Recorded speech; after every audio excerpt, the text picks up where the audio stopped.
Land కొన్న వారికి farm house free. ఎక్కడ అనుకుంటున్నారా? స్పేస్ గ్రీన్ ప్రాజెక్ట్స్ లో వెంటనే కాల్ చేయండి. Cheers. Cheers, man. You're drinking milk? Yeah. I thought milk is for kids. Are you a kid? Well, technically, I'm only 13. You talk like an adult. I guess I get my smartness from both parents because, in my opinion, Do you think you are more smarter or your father and mother? So Jesus is watching, he's going to take notes down. in my personal opinion, Wow, I love that. I saw you on TV talking about, in defense of Sushant Singh Rajput's case. oh yeah.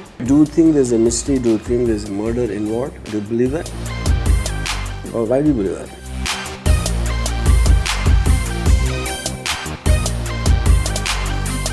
Are you a sadist? If somebody is being pained because of me, I think it is their problem. Who do you think is smarter between you and me? And why? Yeah.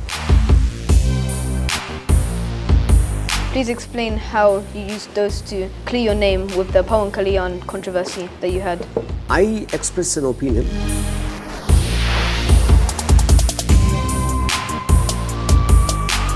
If you hate classical music, how come you enjoy such songs as Chandranu Minchu and Shankara Paranam? Someone like Nandan Balakrishna, the flute player. His songs will put me to sleep in 30 seconds.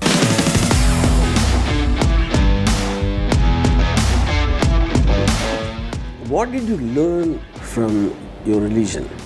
Wow. Okay, that's a tough question, but up the top of That my can't head, be a tough question. That should be elementary because you're already believing. yeah. So off the top of my head, I'd say, what's your obsession with women? An obsession with women because I think women are the.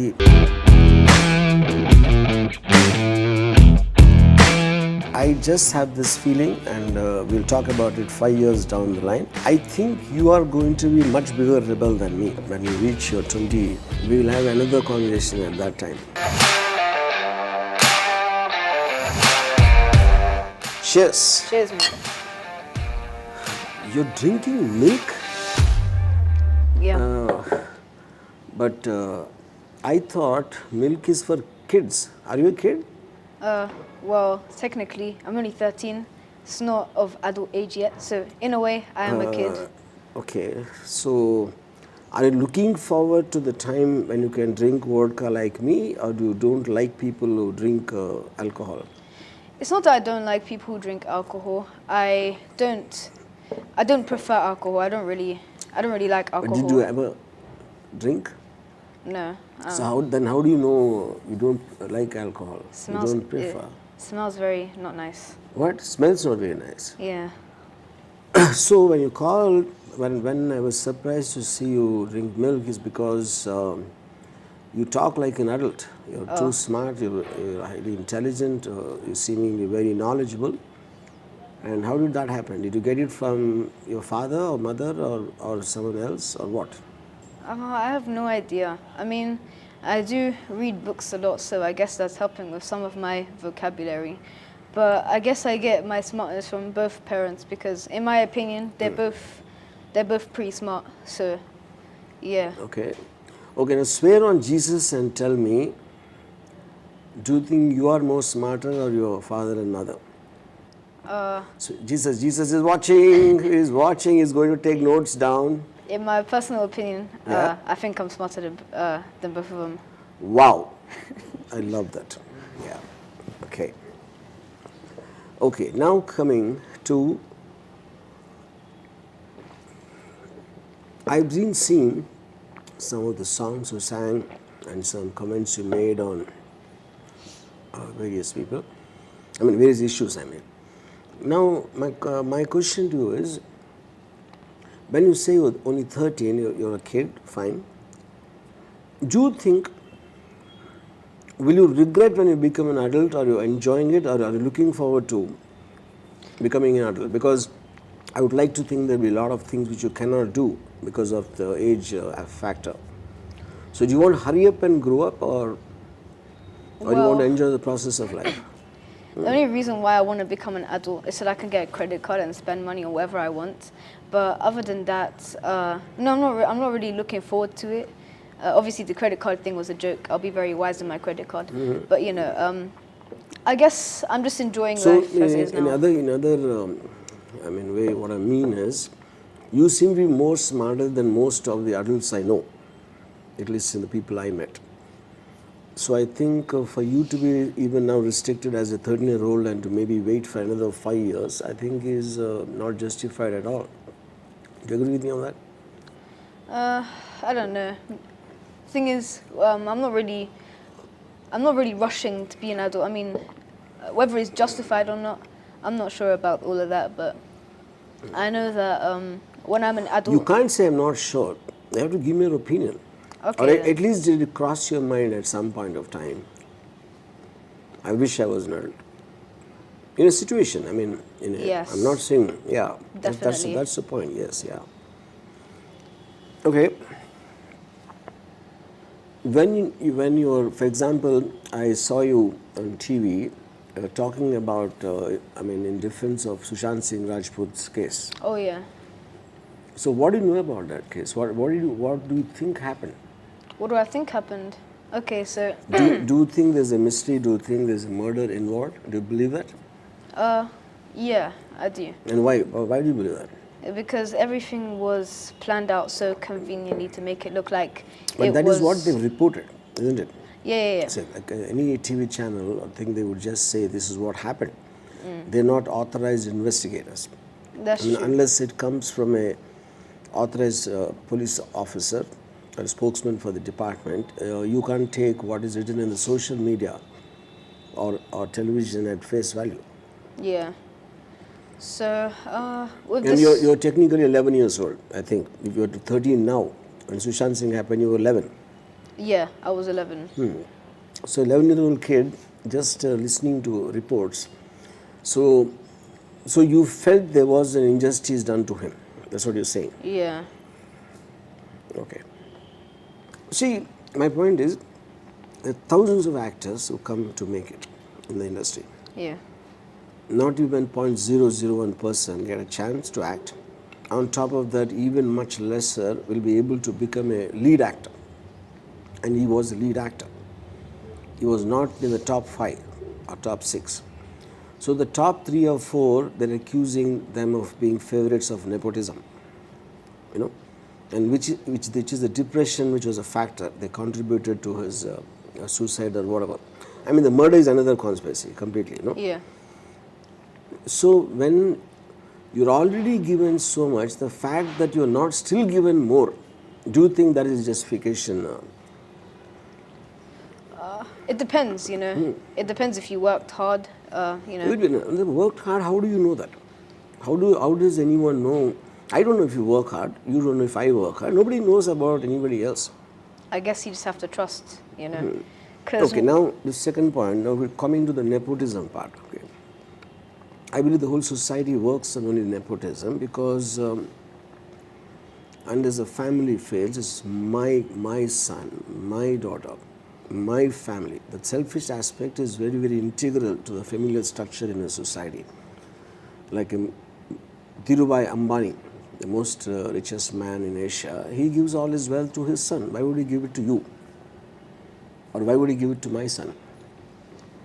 So your parents, whatever they do it for you. Why will they do it for neighbor's son? So that's exactly what operates in nepotism. So that whole thing is a highly exaggerated thing. Anyway, I would rather want you to ask me something. Okay. Yeah. So, all right. You might have seen some stupid things of mine, and maybe my bad films, or maybe me doing all kinds of antics on social media. I mean, you can go anything, you can ask anything. You don't need to restrict and. All right. I won't go too deep yet. I'm just gonna That's your call. Yeah, I don't have a problem. Yeah. Okay. I'll just ask you a simple question. What do you think the difference between intelligence and cleverness is? You see, cleverness, intelligence is about It's obvious, your power to analyze things. And cleverness is because you have to understand you're talking to a dumb person. Because if he is not as intelligent as you, he won't understand what you're talking. So then you have to be clever and dumb down your intelligence to get some benefit out of him. Yeah. So in interaction, you need cleverness. For yourself, you need intelligence. That's how I see the difference.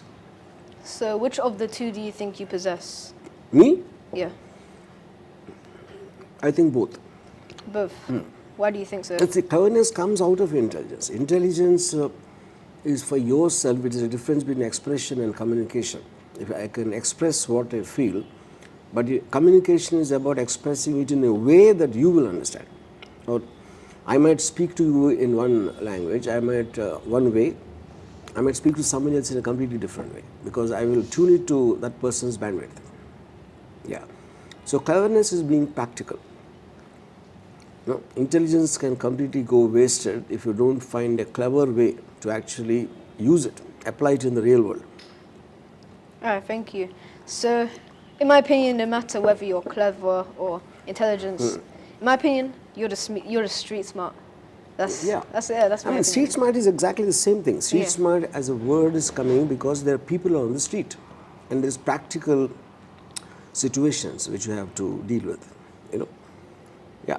Street smart and clever, and this is just probably a more used word, street smartness, and because even if I'm not intelligent, if I'm not knowledgeable, I can still use street smartness to convince others that I know. Yeah. So using cleverness and intelligence, please explain how you used those two to clear your name with the Pawan Kalyan controversy that you had. See, first of all, there is no such thing as a controversy. That's a media word. I express an opinion in whichever manner on something which is on the public domain. Okay? And I am a guy who doesn't take anything seriously, including myself.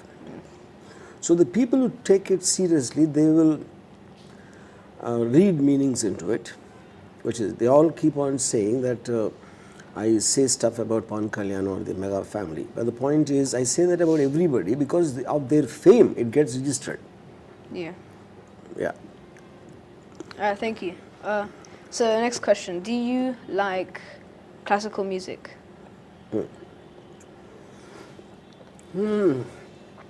Anything I like, actually, classical music definitely not, because classical by definition is a set pattern which has been respected and followed blindly, which is the reason it's called classical. An individualist style, and basically what you personally like, stems from within your own thing. So I hate anything classical, be it music or dance or a systematic government or whatever, because I constantly demand or ask or seek expected change. So anything I know which has already been done in the pattern of that bores me. So I always want to be excited, and only new things can excite you. Yeah. In other words, I hate classical music. Okay. Yeah. So if you hate classical music, how come you enjoy such songs as Chandurana Minchu and Shankaraparanam? Could you please explain these anomalies? Yeah. See, Shankaraparanam actually, the point is, they were, whether it is a S.P. Balasubramanian voice or in the context of the story, there are very situation related songs, which is very different from, let's say, like someone like Nandam Balakrishna, the flute player. His songs will put me to sleep in 30 seconds. They might. Here it is related to a story and the character and the drama within the story. That is different. Okay. Chandrani Minchu is a song as old as maybe I was your age at that time. And also all your tastes are related to how much exposure you have had at any given time. So I am not the same person. I'm much older. I've seen more things. I've been exposed to much more things which have a lot of variety. So that is going to influence your taste at any given point of time. So now today, there's no way I will like Chandrani Minchu. Okay, thank you. That's all for now that I have. You don't have questions? Oh no, I do. I have way more. It's just that's it for now. Like, I'd like to progress more, and yeah. Yeah. And don't keep saying thank you, it's annoying me. Oh, We're just okay. having a conversation. If you say thank you, then I'll ask you for a fee, as if I'm doing something. Just as a conversation. All right. Yeah. So you don't like children. Would you like to explain why? See, I don't like children for, a number of reasons. One is I'm jealous of their youth. And they make me feel in comparison, I'm old, which I am, I know that. But the point is, I want to delude myself, I want to lie to myself, and suddenly to see them, there's a direct comparison, okay? Now, if there's a beautiful young girl, she'll prefer you and not me. So that is reason enough for me to be jealous, one. Second point is, when they are there, no one gives me attention. So that lack of attention deficiency is something I get affected. So I normally prefer never to be in the company of children and dogs. Dogs also for the same reason, you know. So if I'm talking to someone seriously, and when a kid comes, "Buchi, buchi, boo," and say, no, I can't do anything. So the attention is gone from me. This is second reason. And third reason is I dislike children because I think they're very mean and they're very selfish and absolutely cruel people, you know. When they say children are innocent, that's not true at all. I was never innocent, you know. Nobody ever remembers them being innocent. I used to steal money from my father's pocket. Oh. I used to bunk school and go to see films, and I used to do all kinds of things, lying. And in my school, I used to wish that something will happen, someone will die, so that I will get a holiday. Jesus Christ. Yeah, and then kids who will be killing insects with glee. You know, I never saw killing violence glee in children more than no adult ever thinks like that. You know. Yeah. So I think they're monsters, and they're like animals. They're closest before education and those things called parents and teachers. They kind of dull the instinct, and they kind of completely change them. Like Ayn Rand said in a book of articles called the Comprachos. So the Comprachos were a tribe which existed in the 18th century, who used to disfigure children and make them into like short, fat, like freaks at a circus show for people to enjoy. So Ayn Rand said the modern Comprachos, they distort the mind. They don't distort the body. The way they initially how they think and how they behave, they know it already. But they force them to think otherwise unknowingly for the sake of society. They program them. Okay. So the chances of adults to be innocent is much more than children, because children are closest to natural instinct of an animal. You know. So since I become an adult, now I know I'm a human being and you are an animal. You know, animal, I don't mean it as just a life form in the context of them not adhering to something like a moral aspect or anything which is accepted, so that they're being made into sheep when they become adults. So the natural instinct animal will always be a danger, a threat, because you can't control it. So that's another reason I hate children. Yeah. So. And fifth, last reason I'll tell you is because one girl told me that you hate children because you're also like a child, about me. You know? And children don't like children. So that's one more reason. Yeah, because I think I was born old and I'm going on getting younger. And now I become a child.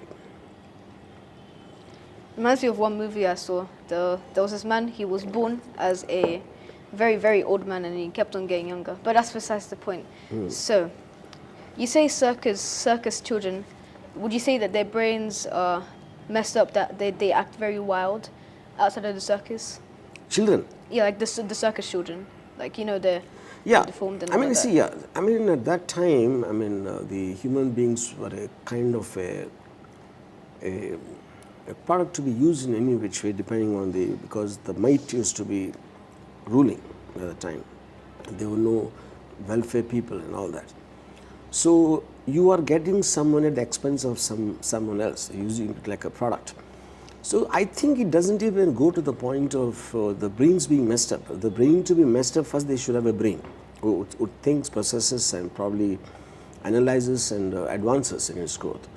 So they're relegated to that kind of a visual, entertainment. So the question of the brain gets messed with your parents or my parents. Parents are the ones who mess up the brain, and teachers join after that. Yeah. So you seem to So mention. any child who's smart will never listen to his parents. So you mention teachers a lot. So with that being said, what's your opinion on teachers in general? See, teachers are the biggest failures in life, most unsuccessful, breed, because I'm not known of a single teacher who became successful in life. And they don't have and because of that, they waste most of their life in teaching morals in the classroom. You know, if a person's express thing is to move on towards life, why should he or she waste their time in teaching morals, teaching someone else? While on that topic, I want to ask you, so what is your goal in life, or what exactly, how many times did it change from the time you're conscious, in terms of, like when I was a kid, I wanted to become an auto driver. Why? Because I used to like the sound it makes, for example. At some other time, I wanted to become a forest officer because I like the forest. So, depending on your exposure and your age, it keeps changing. Yeah. So right now, as a 13-year-old, what is it that you want to become? So when I become I'm really into music. So I'm learning a little bit at school, but most of the time I'm doing random things on a program and making my own stuff, as well as singing, which I'm known for. But yeah, when I was younger, I wanted to be a policeman because I thought they looked cool carrying guns and stuff. Yeah. But it went back and forth from fireman to policeman until I was about 10. Then I wanted to do something cool like act or sing. Then I wanted to become a scientist. Now, right now, talking about how you're spending your life. Do you have one goal? This is want to be at this time. It can change later. Yeah. As a 13-year-old, right now, when we are talking at this moment, what is the goal? To get into the Guinness Book of World Records. On what? Singing the most, for being a foreigner, singing in most languages. Singing songs in most languages, yeah. Okay, but you can do that any which way, most languages, but there is a success factor related to it. You can right now take 1 month and probably go ahead and sing all languages. So how does that make any difference? I have no idea. It just seems like something cool to do, I want to be in Guinness World Records for any reason, So I might as well, I thought I might as well have that be See, the in reason. India, most of the people, they are in the Guinness Book because of the longest nails or longest Oh, yeah. hair. Those kind of things, no? But I'm surprised about the Guinness Book. Okay, I'll ask you professionally. Guinness Book can be a quality or something, but if it's a profession? As a profession? Yeah. Professional, like a music producer or like a music director or something like that. That's your current thing? Current thing, right yeah. now. So who do you like the best in the current music world? So, when it comes to who I like best, I'd probably say Charlie Puth. He's a music maker. He makes lots of music from different sounds. He could make a song from that, and it just kind of blows my mind how he does it. So I guess he would be my inspiration in music, if you like. Okay. And I will ask you a question. From the time you're born, okay, you'll first be spending most of the time with your parents, right? Yeah. Because you have no choice. And you didn't choose your parents. Neither did they choose you. But of course, since you're young, they took care of you to whatever extent, okay? Now, you said my goal is to become, a music director, or whatever it is. Now, suddenly God appears and says you choose between achieving your goal and your parents. So, what will you do? I'd probably pick my parents. Yeah? Yeah. And just now, a few minutes back, you said you are more smarter than your parents. So, then it is just an emotional aspect that they gave birth to you. Is that the Yes. point? Not Why really. your parents? My question. Because Do you think your parents are the best people in the world you wanted to spend time with? Yeah, probably. Yeah? You met your parents, of course you know your parents. Yeah. But what if you meet other people who you think are better in every which way? Still pick my parents. Yeah, but that is the reason I'm trying to establish it is just the emotional link, not about who they are. That's the point, right? Okay, before you were born, okay, if God has asked you, I'm giving you a choice between your parents, it tells the names, this is one couple living there, okay, and there's one more couple, probably they're much better than your parents in whichever way. It could be financial, their position, and you get the best of life from them. If God asks you to choose between these two, who will you choose? My parents. I have a very good reason for that, though. So, like, let's say the second set of parents, like, rich, wealthy, get the best life. Yeah. They let me do whatever I want. That just means that they will be there less. They will be traveling a lot, like in the movies. But you don't know, you're putting characters into them. Oh, yeah. Right now you don't know them. The point is, common sense tells me anybody in the whole world wants to get the best for them. They wish for the best.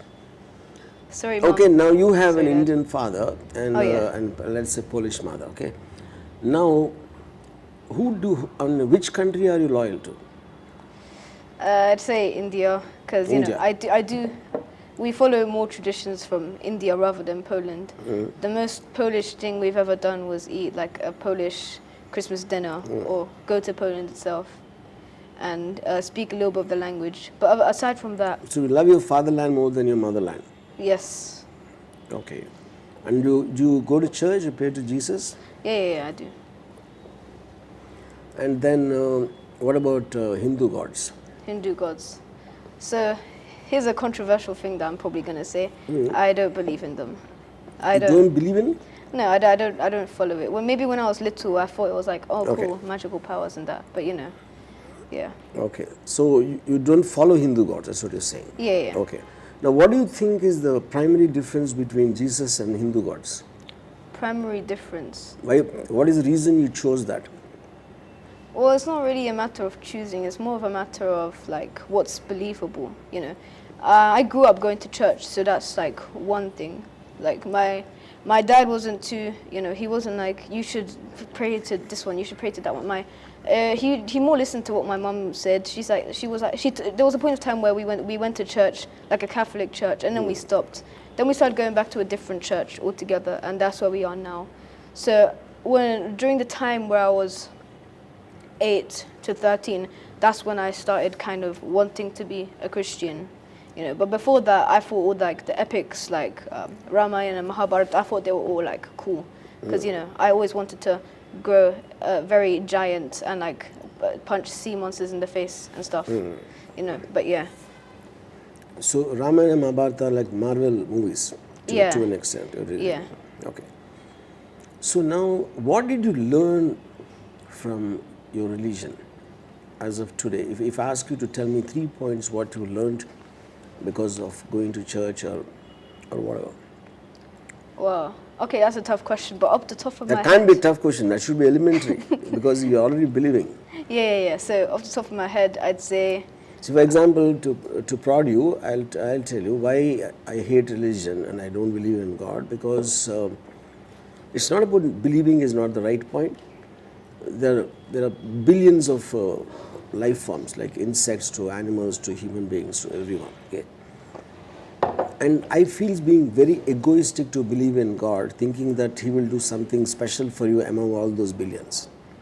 Yeah. So when God doesn't care about me, I also don't care about God. That's Okay. how I take religion. Okay. So in that context, what is it that do you think God will take care of you, or or you're scared that if you don't abide by that, you might be punished in hell? Or what? It's either there has to be fear or some reward. It's the reward for me. I mean, sure, like the whole purpose is to be scared, but you know, like other than that, in the Bible it says that God loves everyone, no matter if they're bad, because he wants everyone to go to heaven and not rot in hell. So Who wants everyone yeah. to go to heaven? God. God. Yeah. Then what's the meaning of hell then? Well, it's just to punish those that have been bad. You know, it's like morals. You know, like you can't just go on a murder spree, kill innocents. You know, you kill children. But you know. if God is responsible for every physical, intellectual, emotional activity, why did He make His own creation kill someone? He could have stopped it, no? Yeah, it's Yeah. free will. You know, like He's given them the choice to go to heaven. He's given that's them what the I'm saying. choice. Did He? My whole point is that if you're creating a person and he's abiding by religion, it comes from a mind. So why did He even bother to create a mind which will go against? When He is responsible by definition. That's a tough question right there. Okay, you have me stumped. Okay, so what I think is He does that because He loves us too much, if you like. Let me put it that way. He loves us too much. And He wants us to be happy. If He loves us too much, why did He create the coronavirus? Coronavirus. Why did He create the tsunamis and earthquakes, which I think only terrorists and God kill indiscriminately. They don't care the difference between men, women, children, religion, countries. He kills everyone equally, and the only other people who do that is terrorists. So a funny thing with For corona. example, Al Qaeda killed 3,000 people in America, you know, and the tsunami killed 2.5 lakh people. Okay, so just as a force, who's done more damage to mankind? I'd say God. And so you know. I can think one person did a bad thing. How can women, children belonging to so many different countries, all of them supposedly the creation of God, and He massacred them? So did you ask that question in the church when you know about this? No, but it's Because a question. you will ask your government, you will ask anyone when you're working, why did this happen? And people don't ever ask God because they're scared. It's a question I've actually thought about, you know, when I was younger. But when coronavirus started, I was like, I wonder why God made this. But you know, no one in my church was harmed with coronavirus, so He put His mercy on us. But you know, I think He was only What He put His mercy on us, how? like no one was inflicted with it, with like the bad one. Some people did get it, but they didn't like die. Nothing serious happened. They were healed after like a week. A lot of people died with the coronavirus. Yeah. So the point is not about they should die or not. It's like when we are supposing He loves all of us, okay, and He wants good for everyone. He wants all of them to go to heaven. Then all the problems which happen and which create frustration, poverty, and all of them, the so-called negative things, if they are happening because of Satan, who created Satan? God. If God created Satan, why would He do that? Because Satan also has free Because will. I think God basically loves to be entertained, and He wants to keep these quarrels between people, and He enjoys it like how the Romans used to enjoy knights fighting and killing each other. I think that's what God does. Why do you think so? I'm just telling you. Because if there's no misery, you won't feel like that you're alive. Oh yeah, okay. The experience of life is a constant variation between how happy you are and how sad you are. And that can only happen when there are a lot of conflicts. So apart from the coronavirus killing many, it also entertained us. And that entertainment is primarily for God. So, Okay, now let me come to the question. If when you want to be a music director, you want to be in the Guinness Book, you want to have something, let us say 5 to 10 goals you have, and you're also going to church every day, and you're probably praying for this to happen. And then when just before you die, you achieve none of these things, then will you hate God at that moment? no, No. because I know. Because you're scared, then he might send you to hell. Oh no, not at all. You know, so if he does actually end me before any of that happens, God forbid, of course. But you know, in case that does happen, I would be happy because you know I get to go to heaven. I don't have to worry about all the bad things on earth. You know, I'm stress free. You know, and there are much more better rewards than Guinness Book of World Records or becoming a music director. You know, yeah, there are much more better rewards in heaven. But see, you're living for the purpose of having an objective which you already identified. Then how can you say that it's okay? I mean, you're okay with what you get. That's what you're saying. Yeah. Yeah, but that is being defeatist. Ambitious people don't do that. Oh. Yeah, people who make it in the life, they are relentlessly pursuing an objective. I guess in this case it's an anomaly. I mean, I would. Which means you're not desiring it with enough passion. Anybody wants to, because everyone desires something, but the degree of passion makes a lot of difference. When I wanted to be a director, I was like kind of consumed with that. I didn't want anything. Every second I was feeling like losing my life in the pursuit of me getting my objective. All right. So, how would you say I could increase my passion? I feel you already have. You're just not able to tell it in so many words because you're still dependent upon. You're not an adult. You still have your parents and maybe various other aspects. Maybe you don't have enough knowledge. But I think a person of your intelligence and your understanding, I don't think you can be without a very high degree of passion. For example, my passion, I realized probably when I was 25, between 23 to 25, I would think. Till that time, my fingers were everywhere. Maybe I had goals, but I just never really pursued them relentlessly with a single-minded focus. Yeah, that I think you might have, you might get in the next 2 years, or maybe next 5 years. It's just a question of timing. When I was in school, I hated my studies. And when I never believed in anything. But at a point of time when I was lazy, at a point when I decided to become a director, that's when the whole thing changed. And that kind of coincided with I was making money myself without my parents' support. You know?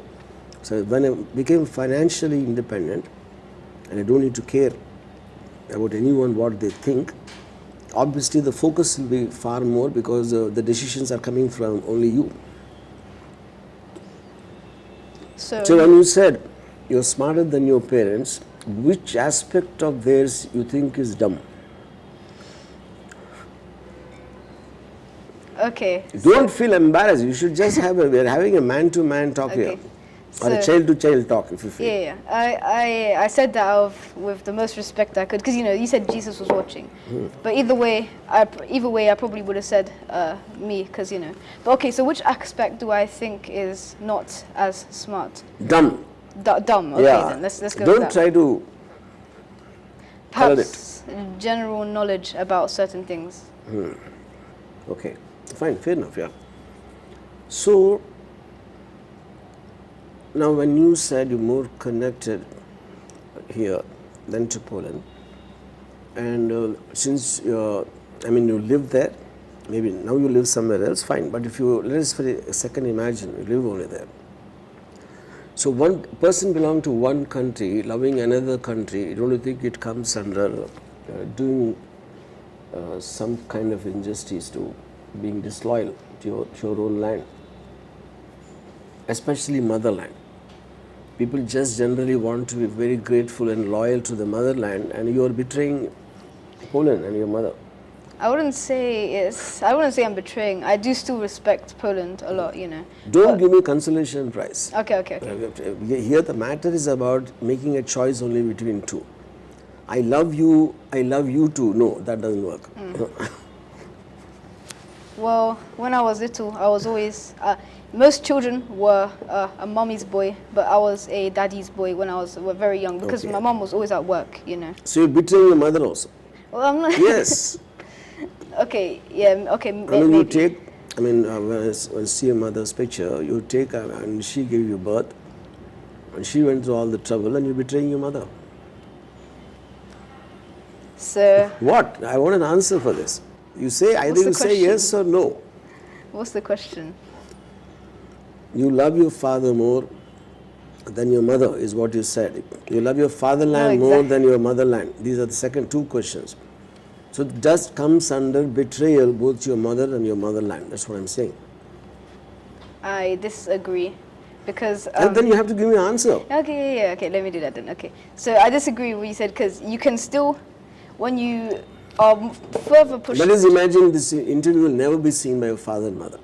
Okay. This is all hypothetical. Nothing Yeah, is yeah. real. It's just like I'm throwing a situation at you. If your mom and dad would never see this this interview, would your answer be different? No. It will No. still be. It will still be the It will same. be still vague. Right now you're being vague, and even then it will be vague. If I were you, I would answer.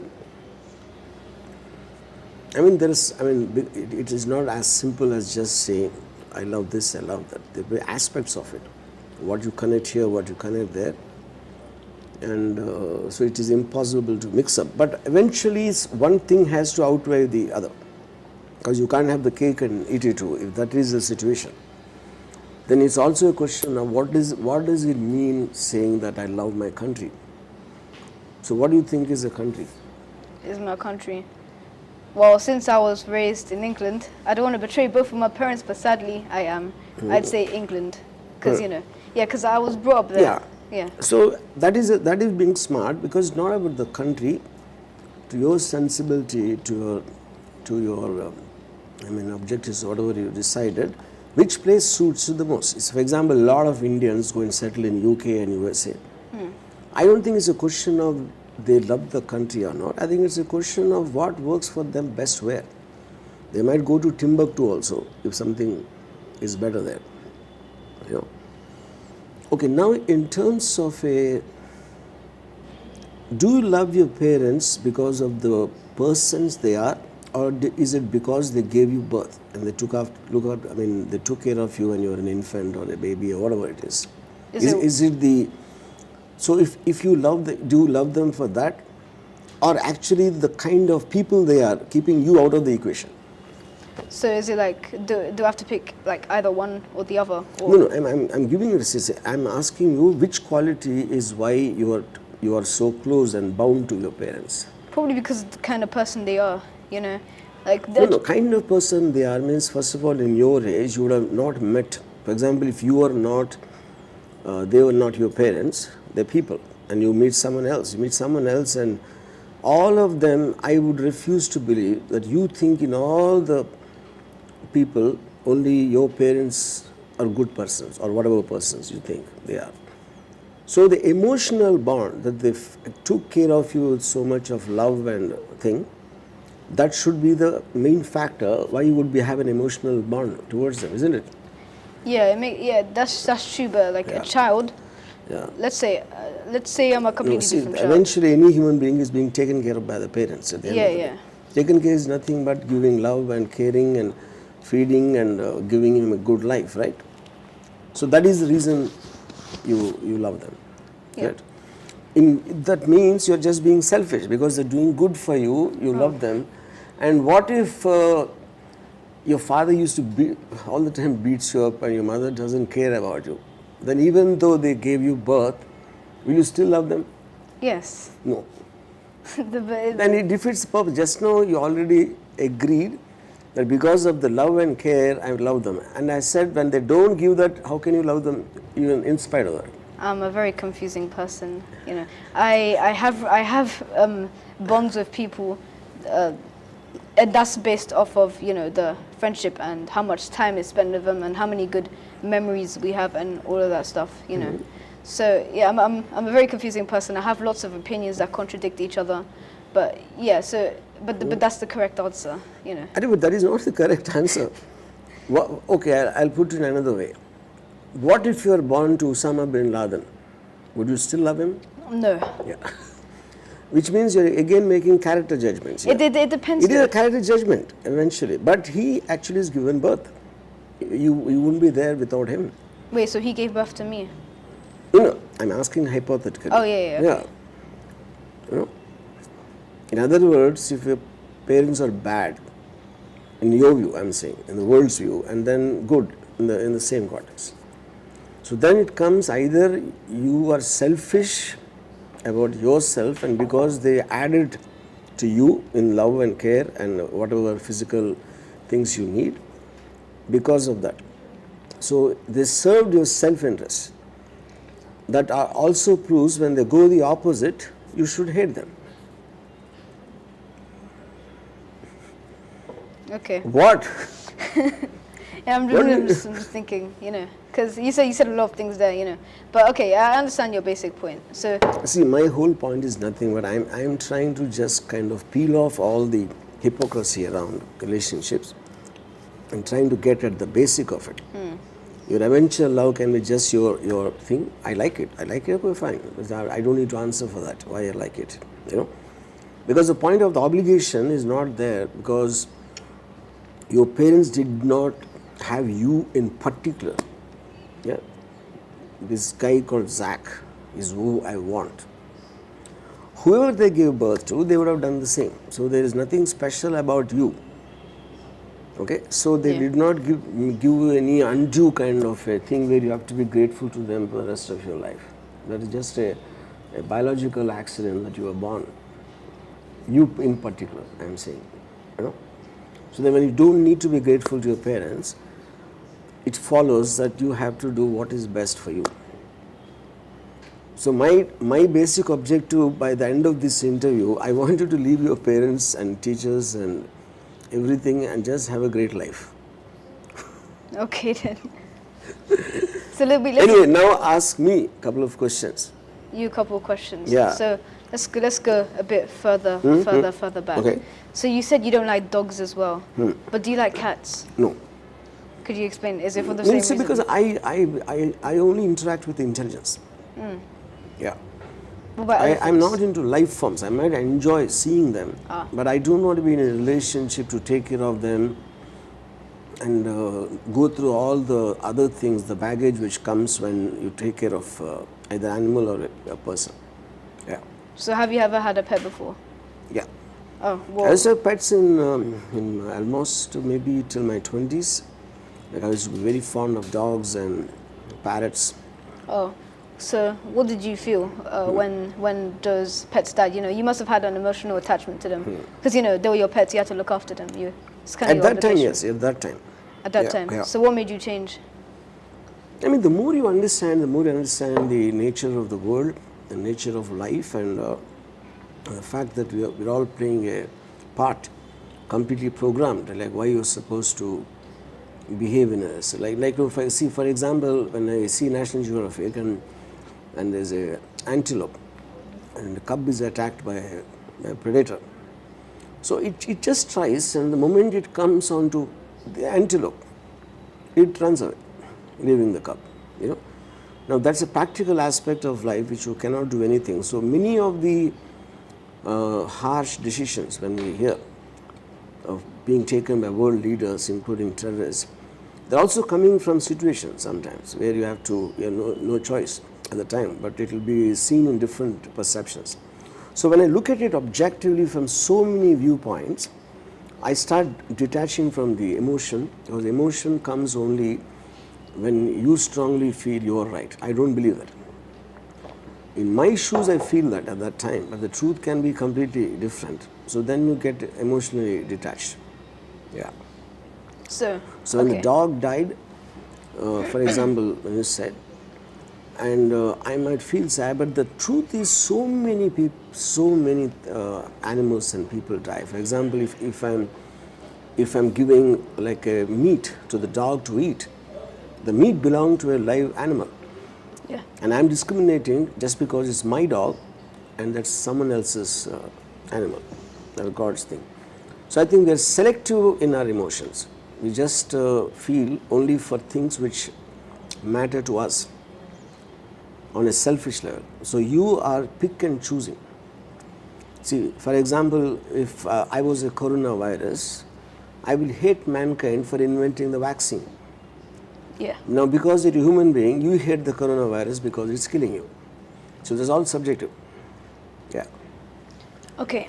So that is the reason you should not have attachments, is my belief, whether it's dogs or people or anyone, because when they die, you'll feel sad. Yeah. So to avoid feeling sad, we should not have attachments at all. Is that what you totally believe? Yes. So A what about- practice, yeah. So what about your parents? Yeah, same. So, but when you were younger, did you love them? I'm saying I was extremely, whether you call normal or abnormal is up to you. I used to be like this maybe till my maybe 18, 19. I was a voracious reader. yeah. So I used to, when I listened to so many different point of views from various philosophers, and so that kind of, when you absorb it and then you form a personality, and with a very, very clear objective of what I want or not want to do in my life, that becomes a very specific focus. So when I'm living on that, I don't have any emotional attachments anymore. Okay, that's interesting. So, was there anything like a drastic change that, like, or like a very, very, very heartbreaking event that happened that made you think this? That's a good question. I mean, probably the trigger point when I was really questioning everything is when my grandmother, that's my father's mother, she used to have a habit of writing this, what is called Ram code. She keeps on writing Ram, Ram, Ram. She wrote some hundreds of books, and she, to my knowledge, I've never seen anyone who's, what should I say, obsessed with God, for pretty much 30, 40 years of her life. And then one day, she had a stroke, some paralytic stroke. She was bedridden, and she used to stay in some village in some, I mean, not in my house. I went to see her, and because the house didn't have much of place, so they kept her in some kind of a store where they normally store these bags of coal and this, because they couldn't have her in the house because of their problems, So when I went in, I saw cockroaches crawling over her. And she was alive. I mean, she was in a what you call paralytic state. Yeah. So that is the first time actually deeply started thinking about God and belief systems and relationships and everything. And if this could happen to her, now who is anyone after that? So once the chain of thought starts, it obviously spreads everywhere, into every system. I started thinking about education, about various political systems like communism or democracy. It just spread like a virus into every thought of mine. That I would think is the first thing which triggered. And it's not really so much about, till that time I believed in God. I just saw a human being subjected in what she believed, what people think is most perfect way to live.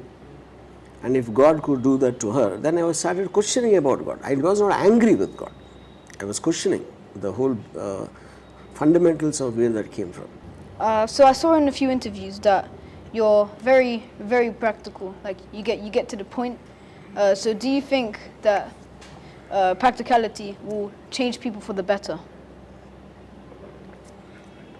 You see, when I'm kind of faced with a problem, let's say, I just think of solutions. I don't think of the problem. I don't worry. What's the option I have? 1, 2, 3, 4. So either I enact that, or let's say there's no solution. But recognizing that there's no solution is also a solution. Then you have to live with it. You have no choice. But I never worry, because thinking and worrying, a lot of people don't understand the difference. Thinking gives you a solution, gives you an approach, at least whatever. Worrying is about going in circles. What to do, what will happen, and this and that. So the moment I'm practical, okay, for example, let us say one of my staff comes to me and he tries to tell me about some family matter or someone is sick, and to ask. Even before he finishes the thing, I'll say, just tell me how much money you want. Because that comes across as very cold-blooded. It is cold-blooded. Because, see, my point is he's going to reach that. a time, okay? And as long as he reaches there, I just want to jump the gun and get into the thing, which he might feel. But I will say, I'm really not concerned about what your personal problem is. I like you. And you are asking me, take it for granted, you will have a reason. And if I have the capacity, I'll do it. So I'm that cold-blooded. Because I don't want his problem to eat into my life, my time. That's the whole point, okay?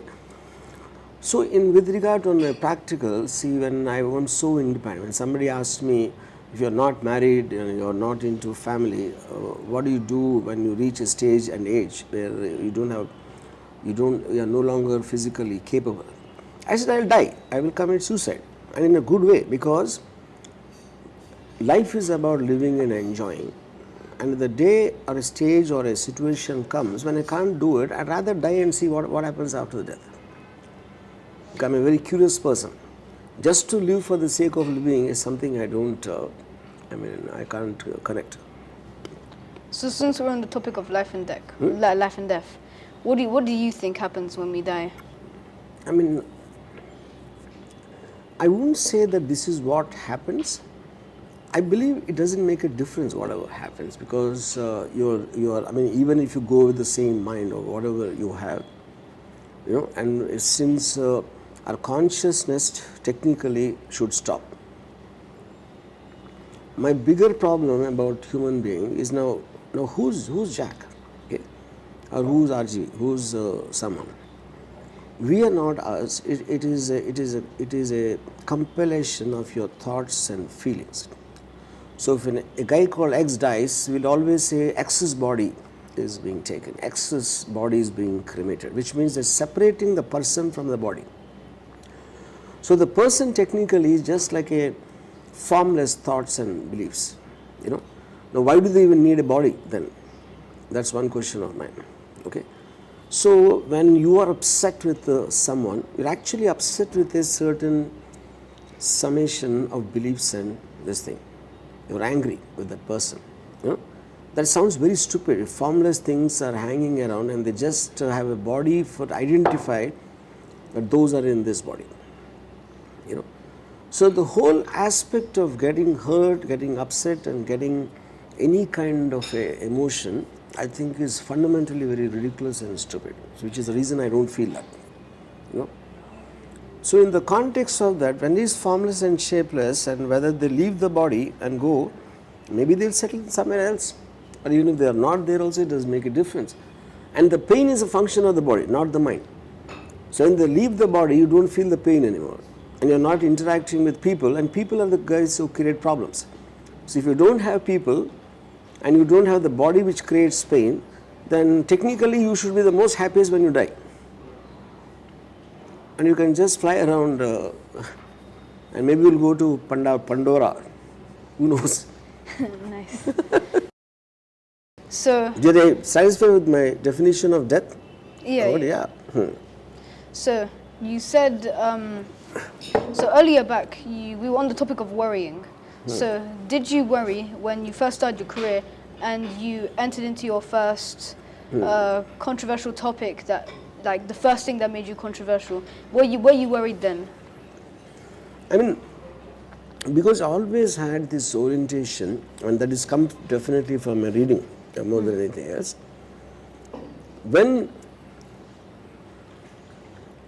problems are like, if you think they are there, if you don't think they are there, they're not there. More simply put up, if like I said, if I get into the what is options I can do, if you get into that mode of thinking, everything is a solution. Like for example, I tell you, I was in my Bombay apartment in 2006-7, something like that. There was an earthquake in Latur district in Maharashtra. So I live in a duplex apartment, and I was just in the bed, sleeping, and I suddenly felt a shaking. And when I woke up, I saw the things moving, in my apartment, and I realized it was an earthquake. Now I don't know in how long I would think to take a call.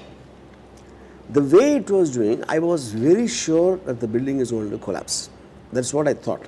Okay. So to jump from the bed and to go out, and this is the 8th floor, for me to reach the ground, it is a hell of a task, and by that time I was very sure it would collapse. So I didn't want to make the attempt to escape, and I just sat calm and I wanted to listen to the sound of the building when it breaks. I actually did that. Wow. That is what I mean. When you don't have a solution from the problem, you should accept it and go by whatever happens. Would you say that that was the most coherent thing to do in that situation? Yeah, that's the whole point. Like at a certain certain time when I was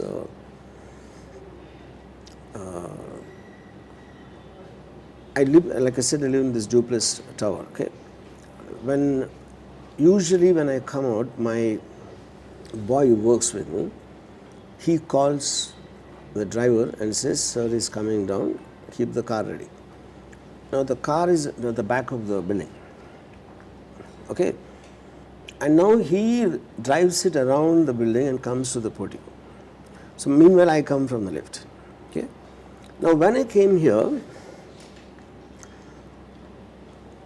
there was a right gate and there was a left gate to the building. Okay, when I stood there, my car still didn't come. I noticed a van which was just outside the grill, of the compound, and there were the 4 people sitting in the van and they're looking at me. And they slowly started backing towards the right gate, which is what people use, in the building.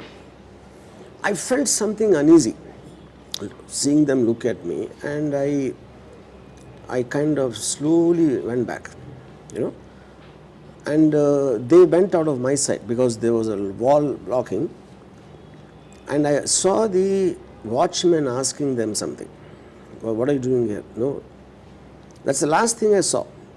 Then I came and it was blocked, and then my car came and stood. So then it came forward again. This time the van was not there.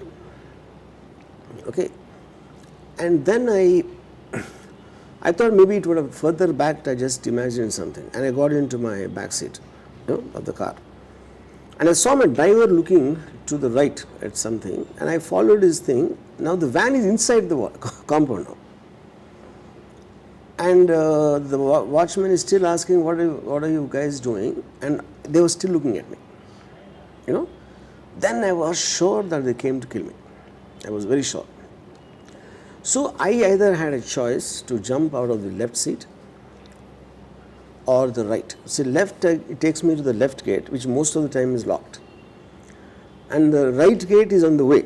If I go run towards the right gate, then they will be in the way. So then I decided to open the right door, which allows me to get back into the building. Okay. Now I did that. I ran out of the right door, and out of my corner of my eye, I saw them getting down from the van. Okay. Now my choice is, once I've got in, whether I should get into the elevator or the staircase. Now the elevator, I don't know if the lift is going to be there at the time. Then I will be stopping and these guys will come.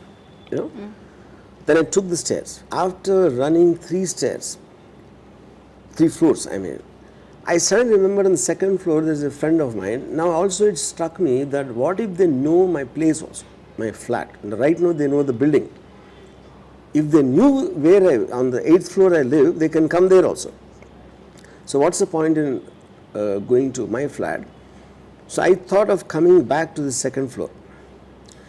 Then it struck me, what if they saw me going up the stairs and they were actually following me up the stairs? Then I will run into them. So that is not a good idea. Then I continued running till the 6th floor. And on the 6th floor, I just pressed the lift. And it came, it was empty. Then I went to the 10th floor, crossing my thing.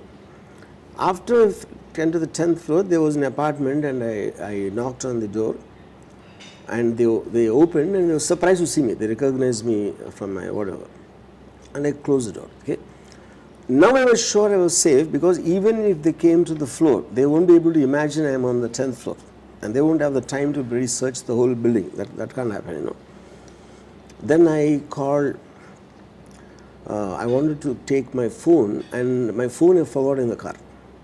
you know. So I asked them, I need to make a call urgently. So now I know so many people, I know the top police officers of the city, but I don't have a single number. Now what will I do with the phone without any contact? Then I told that guy, I think that some people came to kill me, so I need to contact the police. So then he said, let's call the control room, you know. And then I said, meanwhile, you just first call my driver. Do you have a driver? I asked him. Yes, you call him and ask him if my driver is there. Then his driver came. He said the RGV's driver is there. So he said he's right next to me. Then I asked him to give it to him. So after he gave it, I said, so what was that? This whole thing was happening in Hindi. He said, sir, they came to repair the lift repairman. And I said, why were they looking at me? I said, no, they recognized you. That's it. Now here, if you break up this entire thing, what fascinated me is I was rapidly thinking at such a fast pace, the right door, left door, lift or stairs, to come back to second floor, to go to 6th and then to 10th. That is, and I'm only thinking, I didn't have any fear or tension at all, because I know it is a situation where what best I can do. I was continuously logically thinking about what are the options. You know, a natural fear will be just like an animal is running to save its life. So this is something I cultivated over a period of time. I can't say years, but definitely my reading of both fiction and non-fiction, of multiple scenarios imagining in my life. So the whole thing looked like a film to me, as if I am distanced from it and it is happening to somebody else. I hope this answered your question. In terms of dealing with the situation, you just have to keep thinking of options, how to come out of it. Yeah. Yeah. So you said that you're undergoing an earthquake. Yeah. So would you rather have endured the pain of jumping from the 8th floor onto the floor? Because you can do that and still survive. Yes, because suppose if I know the situation of available to me, the best was the jumping, I would do that. Or okay, so instead of doing that, would you rather have the building cave into you and still survive and be hospitalized for months and months, maybe even years? Would you rather endure the pain of not being able to move ever again? No, there's no way. I mean, if I know I'm going to come out of it, if I think or if I believe that, my action would be very different. There's no way I'll come out of it, my action will be different. Yeah. So wait, so what actually happened? Did the earthquake just pass by and then nothing happened afterwards? The earthquake? Yeah. It stopped. Oh, okay then. Yeah. Oh, at least the building was okay. Yeah, I basically was convinced at that time that it's going to fall, which is the reason I sat. So, would you consider yourself emotionless because you don't hold any emotional attachments or anything like that? You see, emotion by definition is acquired because unless without that you don't feel alive. Nobody can feel alive. But the point is whether you're letting emotions control you or you're controlling the emotions is where the being smart is about. I don't ever let emotions control me. So because my first question when I am feeling that will be, why am I feeling emotional about it? So then I get into the roots of that. Once I get into the roots, there's no way it can affect you. For example, if there's a snake can bite you and you can die. Now I would rather think, what does the poison of a snake contain? In terms of that, what is the speed at which it can travel? Whether it can hear or it can see properly. So my options are either I walk around it or I jump over it or I walk the other way or I kill it. All four I will do without any emotion. I will not feel fear. I will not feel anger towards the snake. Yeah. You mentioned before you're an voracious reader.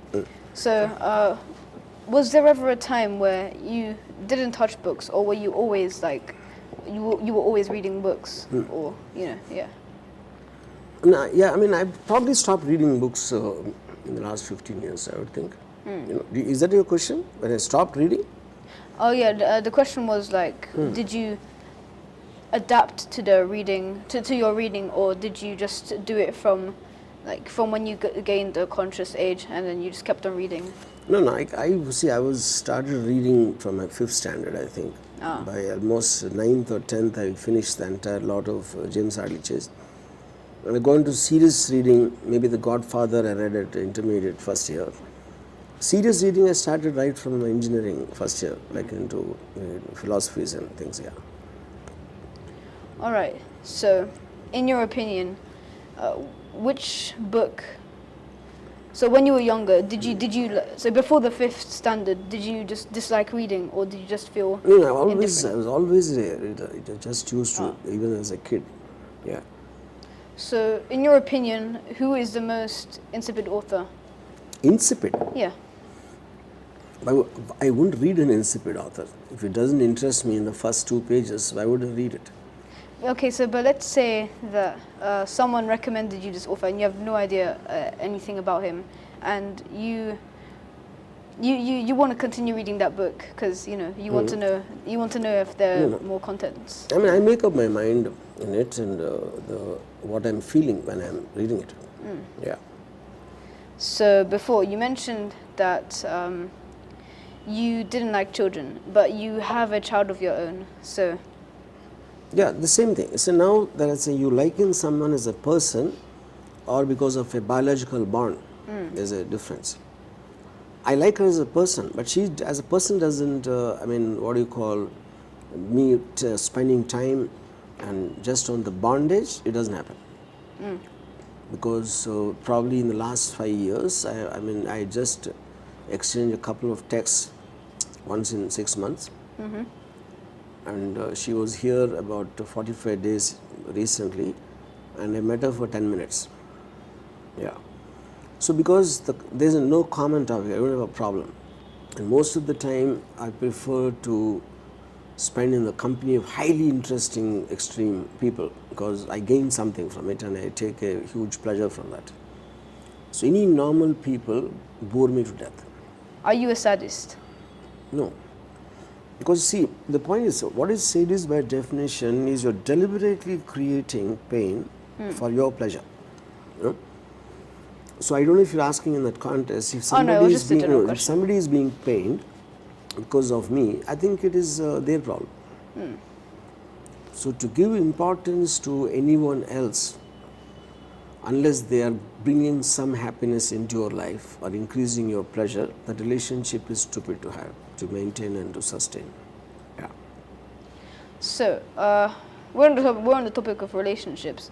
Most of your relationships, would you consider them because of a bond with them, or of a bond, or because of personality? Bond, absolutely zero.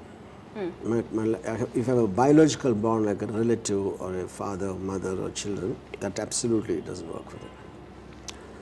They have to simulate me, they have to provoke me, they have to make an interesting conversation, something I can learn from, or something I want to contribute depending on what I feel about that person's ability. I am talking to you now because of your personality, not because you're a kid.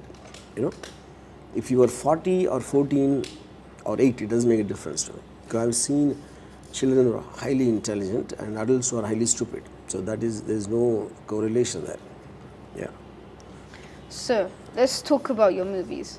What was the most entertaining movie for you? See, for me, this is difficult for a layman to understand. A film is nothing but a series of decisions you take over a long period of time. Okay, so for me, a film is never a film. There's some idea comes and it grows, and again I change it, I take a shot. So a compilation of that in a certain way, which takes over a period of time, the movie will be very different in my mind, because when I conceived it and I put it together, there cannot be something similar in that. So I'll always like a shot here, a dialogue there, a scene here. I can't see a film in totality, because at the time I conceived and by the time it released, my mind won't be the same, which is also the reason why I myself can't see that I made a bad film. Yeah, because it's been structured at random places and random thoughts. Yeah. Okay, interesting.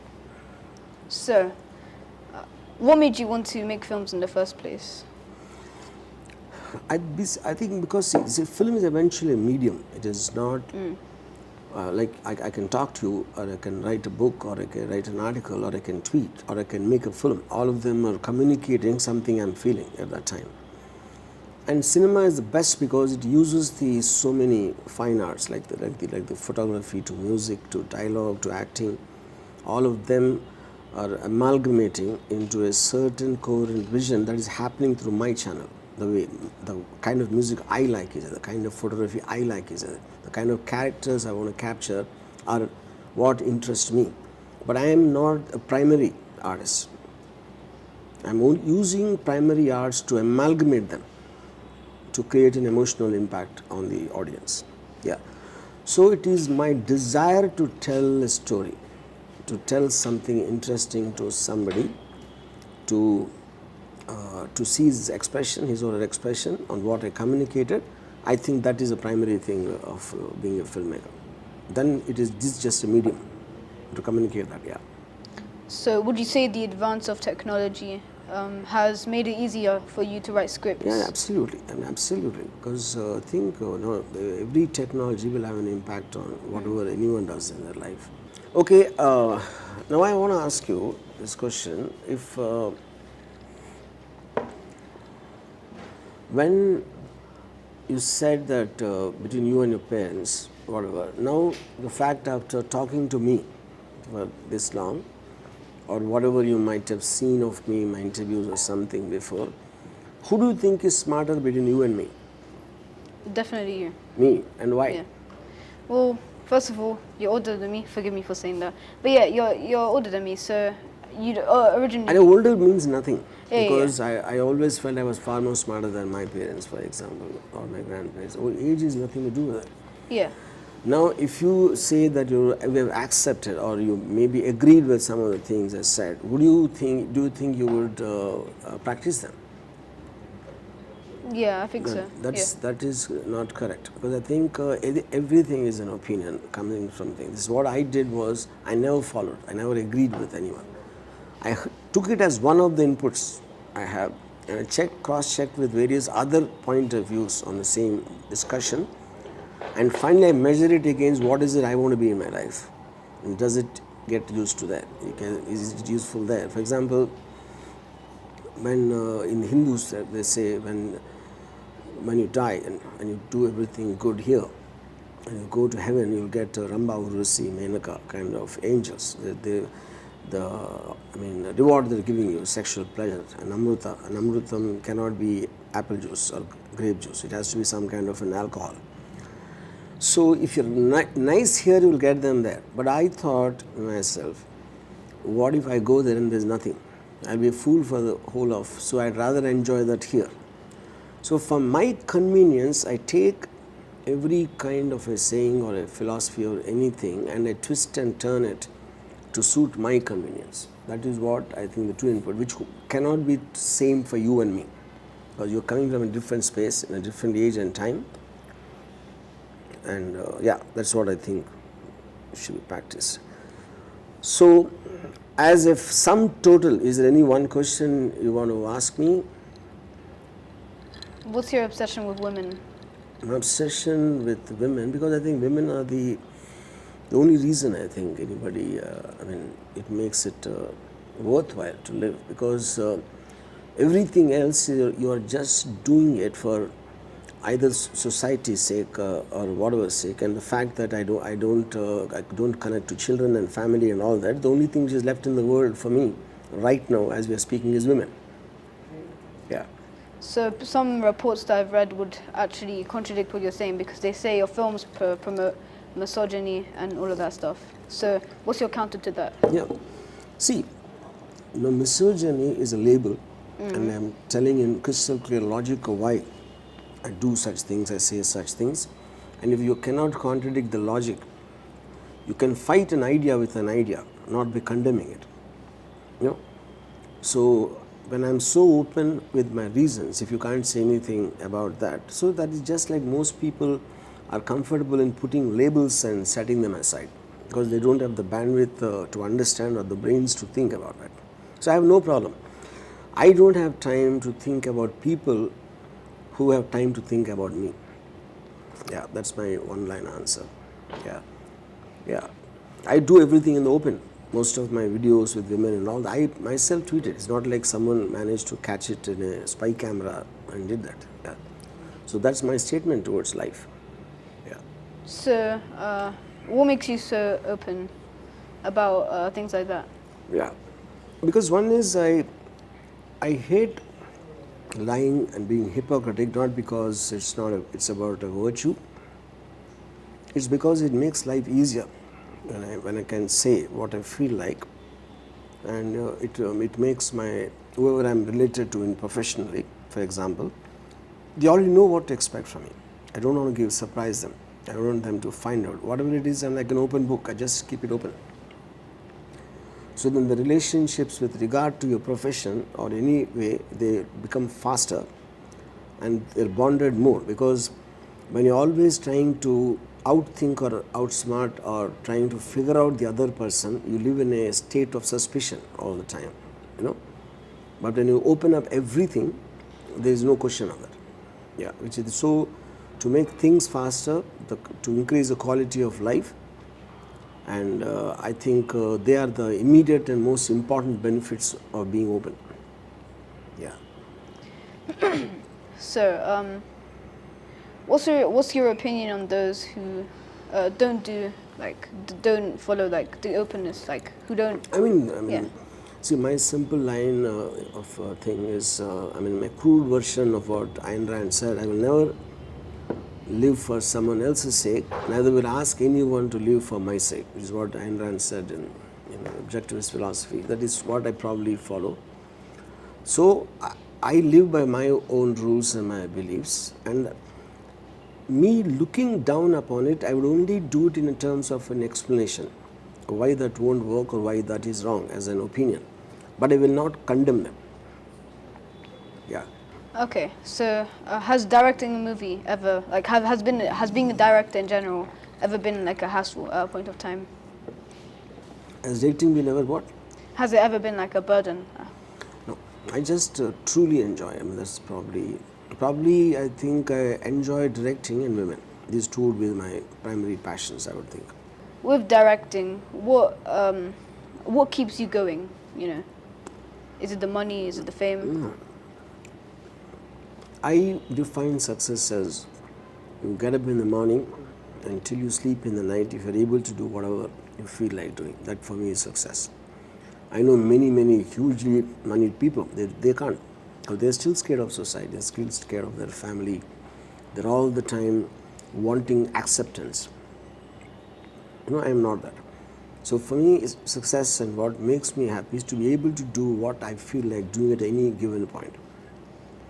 Yeah. At a point of time when you were younger, did you really care about your studies at any point of time? No.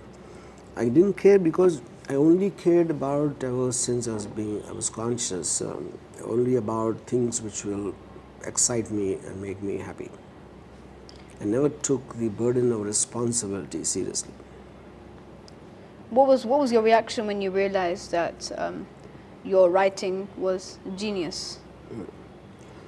First of all, I don't think, I don't know what you mean by that. Yeah, no one says my writing is genius. What do you mean by that? Like most people, when they realize how good they are at something, they think themselves as genius. So I'm implying that in the question, See, in my view, there's no such thing as genius, because you're so programmed to believe in half-truths and lies, being hypocritical all the time. Somebody talks with plain common sense comes like a genius. So it is more about the courage of being honest. That, I think, is what is a quality. Genius can happen in creating, like in scientists, for example. Now, I'm not a scientist, I'm not an artist, I'm not anything. Like I was giving you the definition of a director. So I'm just being truthful about what my feelings are. That's about the only thing. And that is the easiest thing to do, actually. And surprisingly, no one does it. So on that count, I don't know what last question to ask you, but I just have this feeling, and we'll talk about it 5 years down the line. I think you are going to be much bigger rebel than me when you reach my age, not now. I'm talking about even when you reach your 20s. We will have another conversation at that time. Keep taking this. Now, then I will expose you. I mean, how much, where all you lied, where all you're telling the truth, and maybe you'll have a clarity about exactly what you want to do in life by the time. Precisely, like Yeah. I want to be director. I think till that time you just mull over what I said, and I'll remember what you said. Anyway, since I'm not going to be your age ever again, so I don't need to think about you. But you should think about me and many others, contradictory thinkers. Yeah. Like when I was young, I was into Karl Marx's books, the Manifesto and Thus Capital. But when I read Fountainhead and Atlas Shrugged, which is the exact opposite, that is when I realized when you're accepting someone, it only means that you know lesser than that person, But that doesn't mean what he's speaking is ultimate. So it always helps to get in from so many sources and then apply to yourself, like I said earlier. On that note, cheers once again. A great conversation. Yeah. And in next 5 years, I hope that you leave your parents and God and everyone. I don't mean literally leaving them. That you recognize and you just want to do what the hell you want to do. And being completely individualistic is what I'm talking about. All right. Cheers once again. Yeah.